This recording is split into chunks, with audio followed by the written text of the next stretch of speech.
আমরা মাছের ঝোল বানাবো। তো এখানে মাছ হলদি লবণ দিয়ে ম্যারিনেট করে রেখেছে। এখানে মাছ ভাজা হয়ে গেছে, আপনারা দেখতে পাচ্ছেন লাল লাল করে ভেজে নিয়েছি। লাল লাল করে ভেজে নিয়েছে, দেখাচ্ছে আপনাকে, এই দেখেন। আর এখানে টমেটো ধনেপাতা কেটে রেখেছে মাছের ঝোল বানানোর জন্য। তো দেখতে থাকেন আপনারা কীভাবে বানাই আমরা মাছের ঝোল। আমাদের ক্যামেরাটা তো ভালো না, ক্যামেরা ভালো থাক না থাক সেটা আমার কি দরকার, ভিডিও বানানোর দরকার বানাচ্ছি, এর খালি উল্টা কথা। আপনারাই বলে দেন গাইস। আমি ঠিক বললাম না, আমাদের দিদি ঠিক বললো। ক্যামেরা ভালো থাকার কি জরুরত না। দেখে দিন মাছের লেজ দিয়ে দিয়েছে। এবার যখন তেল আসবে না উড়ে যাবে, মাছের তেলটা যখন উঠবে উপরে। কত মাছে উঠে বেশি, এই মাছটার মধ্যে এখনো উঠছে না। বিশাল বড় লেজটা দেখো গাইস, হ্যাঁ দেখা যাচ্ছে, দেখতে পাচ্ছেন আপনারা, বিশাল বড় লেজ এটা। এই একাই খাবে।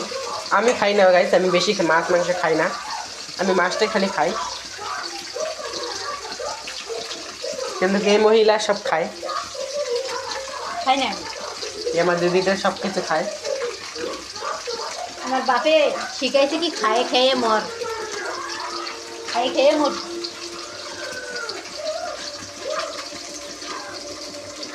আপনারা দেখতে থাকেন আমরা কীভাবে মাছের ঝোল বানাই।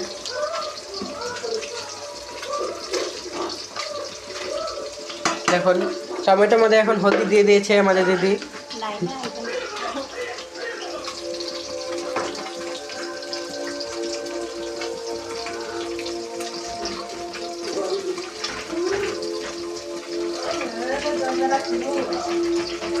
আজকে দিদি রেডি কুমার লাগবে।